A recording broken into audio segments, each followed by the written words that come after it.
नमस्कार विद्यार्थी मित्रो, आमचे YouTube channel science and education corridor यामध्ये आपल्या सर्वांचे स्वागत. बीएड सी ई टी या अनुषंगाने आपण व्हिडिओ पाहत आहोत. विद्यार्थी मित्रो, BEd C E T topic 2 म्हणजेच विषय 2 आपण ज्याला म्हणत असतो सामान्य ज्ञान, याचा भाग 2 आज आपण पाहणार आहोत. विद्यार्थी मित्रो, मागील व्हिडिओमध्ये आपण भाग 1 पाहिला आहे. त्यात 5 घटकांचा आपण उहापोह केला आहे, अभ्यास केला आहे. तर या घटकाचे जे 2 उपघटक आहेत ते म्हणजेच भूगोल व नागरिकशास्त्र यावर आधारित प्रश्न आपण या व्हिडिओमध्ये पाहणार आहोत. तत्पूर्वी विद्यार्थी मित्रो, आपण जर आमच्या चॅनलवरती अजूनही नवीन असाल तर कृपया चॅनलला सबस्क्राईब करा. व्हिडिओ आवडल्यास नक्कीच लाईक करा. विद्यार्थी मित्रो, सामान्य ज्ञान या घटकाच्या अनुषंगाने आपल्याला हे एकूण 10 घटक आहेत. पैकी घटक क्रमांक 6 भूगोल व उपघटक नागरिकशास्त्र याविषयी आज आपण माहिती पाहणार आहोत. विद्यार्थी मित्रो, भूगोल या सदरामध्ये आपल्याला 3 प्रश्न विचारले जातात. त्यातील 2 प्रश्न हे महाराष्ट्र स्तरावर असेल, ज्याला आपण स्थानिक प्रश्न असं म्हणतो. तसेच विद्यार्थी मित्रो, एक प्रश्न हा आपल्याला राष्ट्रीय स्तरावरचा म्हणजेच भारताच्या भूगोलासंदर्भात विचारला जातो. ही बाब आपण लक्षात घ्या. तसेच विद्यार्थी मित्रो, नागरिकशास्त्र या उपघटकातून आपल्याला 2 प्रश्न विचारले जातात. तर याचाही अभ्यास आपल्याला या अनुषंगाने करायचा आहे. तर चला पाहूया कशा प्रकारचे प्रश्न आपल्याला भूगोल व नागरिकशास्त्र या उपघटकासंदर्भात विचारले जातील. प्रश्न पहिला विद्यार्थी मित्रो, महाराष्ट्र राज्याला किती किलोमीटर लांबीचा समुद्रकिनारा लांबला आहे?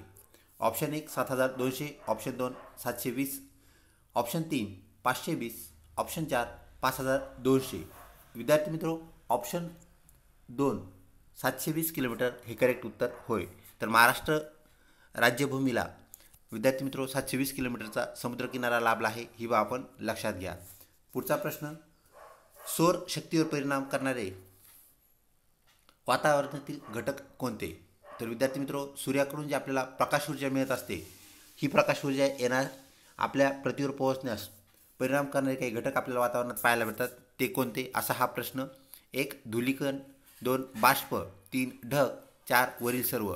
विद्यार्थी मित्रो, हे सर्व घटक आपल्याला सूर्यापासून येणारी जी ऊर्जा आहे, सौर ऊर्जा, प्रकाश ऊर्जा आपण ज्याला म्हणतो, ते अडवण्याचं काम करतात. त्यामुळे यावर परिणाम होतो. ऑप्शन 4 करेक्ट उत्तर होय. पुढचा प्रश्न विद्यार्थी मित्रो, हवेतील आर्द्रता मापनासाठी कोणत्या उपकरणाचा उपयोग होतो? 1 हायग्रोमीटर, 2 थर्मामीटर, 3 स्पीडोमीटर, 4 स्पेसोमीटर. विद्यार्थी मित्रो, ऑप्शन 1 हायग्रोमीटर करेक्ट उत्तर होय. आपल्याला माहीत आहे पाण्यामध्ये हायड्रोजन असतो विद्यार्थी मित्रो. तर हायड्रोजननुसार त्या यंत्राला हायग्रोमीटर असे नाव दिलेले आहे, जे हवेतील पाणी म्हणजेच आर्द्रता मोजते. तर विद्यार्थी मित्रो, ऑप्शन 1 हायग्रोमीटर करेक्ट उत्तर होय. पुढचा प्रश्न, हवेचा दाब कोणत्या उपकरणाद्वारे मोजतात? हवेचा दाब कोणत्या एककाद्वारे म्हणजेच युनिटमध्ये मोजतात? 1 कॅलरी, 2 न्यूटन, 3 मिलीलिटर, 4 मिलीबार. विद्यार्थी मित्रो, बार म्हणजे वजन, दाब. तर विद्यार्थी मित्रो, मिलीबार या एककामध्ये आपण हवेचा दाब मोजत असतो. ऑप्शन 4 हे आपलं करेक्ट उत्तर होय. पुढचा प्रश्न विद्यार्थी मित्रो, पृथ्वीवरील भरती व ओहोटी कोणत्या गुरुत्वाकर्षणाने होते? 1 पृथ्वीच्या गुरुत्वाकर्षणाने, 2 मंगळाच्या गुरुत्वाकर्षणाने, 3 बुध या ग्रहाच्या, 4 चंद्र या उपग्रहामुळे. विद्यार्थी मित्रो, ऑप्शन 4 चंद्राचं गुरुत्वाकर्षण हे भरती ओहोटी होण्यास कारणीभूत आहे. ऑप्शन 4 करेक्ट उत्तर होय. पुढचा प्रश्न, भारताच्या मध्यवर्ती ठिकाणाचे शहर कोणते? म्हणजे भारताचा नकाशा जो आहे विद्यार्थी मित्रो, त्यामध्ये मध्यभागी कोणते शहर येते असा हा प्रश्न. 1 नागपूर, 2 मुंबई, 3 सोलापूर, 4 कलकत्ता. विद्यार्थी मित्रो, ऑप्शन 1 नागपूर हे महाराष्ट्रातील शहर भारताच्या मध्यवर्ती असलेले आपल्याला पाहायला मिळते. पुढचा प्रश्न विद्यार्थी मित्रो, विदर्भ विभागात कोणत्या प्रकारची वने आहेत? महाराष्ट्रातील विदर्भ हा जो विभाग आहे विद्यार्थी मित्रो, येथे असणाऱ्या वनांचा प्रकार विचारलेला आहे. ऑप्शन 1 सदाहरित वने, 2 सुंदरी प्रकारची वने, 3 पानझडी प्रकारची वने आणि 4 सूचीपर्णी वने. सूचीपर्णी म्हणजे सुईच्या टोकासारखे ज्यांचे पान आहेत अशी वने. विद्यार्थी मित्रो, ऑप्शन 3 पानझडी करेक्ट उत्तर होय. पुढचा प्रश्न विद्यार्थी मित्रो, औरंगाबाद शहराचे जुने नाव काय आहे? ऑप्शन 1 छत्रपती संभाजीनगर, 2 औरंगपुरी, 3 कळकेश्वर, 4 खडकी. विद्यार्थी मित्रो, प्रश्न लक्षात घ्या. औरंगाबाद शहराचे नवीन नाव विचारलेले नाही आहे, तर जुने नाव म्हणजे पूर्वीचे नाव काय आहे असा प्रश्न आहे. तर आपल्याला पर्याय जो सुरुवातीलाच इथे 1 नंबरला दिलेला आहे, तर लक्षात घ्या, प्रत्येक वेळेस आपल्याला पर्यायामध्ये गफलत करायची नाही. आपल्याला पर्यायात योग्य पर्याय जो आहे तो सर्व पर्याय वाचल्यानंतरच कळतो. तर विद्यार्थी मित्रो, औरंगाबाद शहराचे नवीन नाव किंवा नामकरण झालेले नाव काय आहे असा प्रश्न आल्यानंतर त्याचं उत्तर छत्रपती संभाजीनगर आहे. तर विद्यार्थी मित्रो, जुने नाव काय, तर ते खडकी आहे, ही आपण लक्षात घ्या. आणि प्रश्न जर असा आला छत्रपती संभाजीनगर या शहराचे जुने नाव काय, तर आपल्याला रिसेंट नाव सांगावं लागेल, ते म्हणजेच औरंगाबाद. आणि औरंगाबादचे अगोदरचं जे नाव आहे विद्यार्थी मित्रो ते म्हणजेच खडकी. तर औरंगाबाद शहराचे जुने नाव काय असे विचारल्यानंतर खडकी आपले करेक्ट उत्तर ठरते. पुढचा प्रश्न, निर्मळ डोंगर रांग कोणत्या जिल्ह्यात आहे? पुणे अहमदनगर जिल्ह्यात, परभणी नांदेड जिल्ह्यात, सातारा सांगली जिल्ह्यात, मुंबई ठाणे जिल्ह्यात. विद्यार्थी मित्रो, निर्मळ नावाच्या डोंगर रांगा ज्या आहेत त्या आपल्याला परभणी नांदेड जिल्ह्यात विस्तारलेल्या पाहायला मिळतात. ऑप्शन 2 करेक्ट उत्तर होय. महाराष्ट्रातील कोणत्या जिल्ह्यात साक्षरतेचे प्रमाण सर्वात कमी आहे? 1 नंदुरबार, 2 सिंधुदुर्ग, 3 लातूर, 4 जालना. विद्यार्थी मित्रो, ऑप्शन 1 नंदुरबार हे करेक्ट उत्तर होय. तर सिंधुदुर्ग हा 100% साक्षर जिल्हा आहे, ही गोष्ट आपण या अनुषंगाने लक्षात घ्यावी. तर अशा प्रकारे विद्यार्थी मित्रो, लोकसंख्या, समाज जीवन, भौगोलिक स्थाने या घटकावर आधारित आपल्याला भूगोल या विषयामध्ये प्रश्न विचारले जातात. या अनुषंगाने आपण ते काय करायचं आहे, त्याची तयारी करायची आहे. विद्यार्थी मित्रो, पुढचा उपघटक सामान्य ज्ञान या घटकामधील तो म्हणजेच नागरिकशास्त्र, यावर प्रश्न आपल्याला कशा प्रकारे विचारले जातील यावरती एक नजर टाकूया. विद्यार्थी मित्रो, महाराष्ट्रात निवडणूक कोणत्या पद्धतीने घेतली जाते? 1 लॉटरी पद्धतीने, 2 ऐच्छिक मतदान पद्धतीने, 3 गुप्त मतदान पद्धतीने आणि 4 दुजोरा मतदान पद्धतीने. दुजोरा मतदान पद्धतीमध्ये विद्यार्थी मित्रो हात वर करून आपलं मत नोंदवायचं असतं, त्याला दुजोरा मतदान पद्धती असं म्हणतात. तर विद्यार्थी मित्रो, आपल्या इकडच्या ज्या निवडणुका आहेत, महाराष्ट्रातील निवडणुका ज्या आहेत, तर त्या आपल्याला गुप्त मतदान पद्धतीने घेतलेल्या पाहायला मिळतात. आणि ह्या ऐच्छिक मतदान नाही आहे विद्यार्थी मित्रो.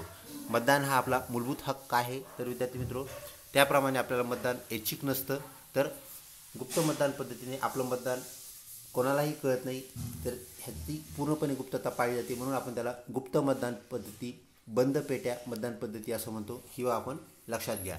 पुढचा प्रश्न विद्यार्थी मित्रो, सरपंचाचा कार्यकाळ किती वर्षाचा असतो? म्हणजे एखादा व्यक्ती सरपंच झाल्यानंतर पदावरती तो किती वर्ष राहतो असा हा प्रश्न. ऑप्शन 1 6 वर्ष, ऑप्शन 2 5 वर्ष, 3 4 वर्ष आणि ऑप्शन 4 10 वर्ष. विद्यार्थी मित्रो, सरपंच पदाचा कार्यकाळ हा 5 वर्षाचा असतो. तर ऑप्शन 2 करेक्ट उत्तर होय. पुढचा प्रश्न विद्यार्थी मित्रो, सरपंच आपला राजीनामा कोणाकडे देतात? 1 उपसरपंचाकडे, 2 ग्रामसेवकाकडे, 3 तलाट्याकडे, 4 पंचायत समिती सभापती यांच्याकडे. विद्यार्थी मित्रो, ऑप्शन 4 पंचायत समिती सभापतीकडे सरपंचांना आपला राजीनामा सोपवावा लागतो. ऑप्शन 4 करेक्ट उत्तर होय. व्हिडिओ आवडत असल्यास विद्यार्थी मित्रो नक्कीच लाईक करा. तसेच चॅनलला अजूनही सबस्क्राईब केलं असेल तर कृपया चॅनलला सबस्क्राईब करा. पुढचा प्रश्न विद्यार्थी मित्रो, ग्रामसेवक निवड कोण करतो? विद्यार्थी मित्रो, ग्रामसेवकाची निवड करणे हा वेगळा प्रश्न आहे आणि ग्रामसेवकाला नियुक्ती कोण देतो म्हणजेच अपॉइंटमेंट हा वेगळा प्रश्न आहे. ही गोष्ट आपण लक्षात ठेवा. तर याची निवड जो करणारा घटक आहे तो आपण सर्वप्रथम पाहूया.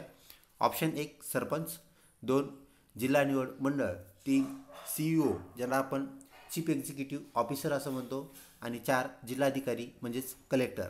विद्यार्थी मित्रो, ऑप्शन 2 यासाठी एक समिती निवडलेली असते, ती म्हणजेच जिल्हा निवड मंडळ. तर विद्यार्थी मित्रो, ह्या मंडळाद्वारे काय केले जाते, निवड केली जाते. म्हणजे विद्यार्थ्याच्या परीक्षा घेणे, त्यातून यादी लावणे, यादी जाहीर करणे व त्या यादीनुसार ती यादी CEOकडे पाठवली जाते आणि त्यांना अपॉइंटमेंट देण्याचं म्हणजे नियुक्तीपत्र देण्याचं काम हे CEOच्या सहीनुसार होत असतं, सहीने होत असतं, हे लक्षात घ्या. म्हणजेच निवड करण्याचं काम निवड मंडळ करतं, तर नियुक्ती देण्याचं अपॉइंटमेंट देण्याचं काम CEO करतात, ही बाब आपण लक्षात घ्यावी.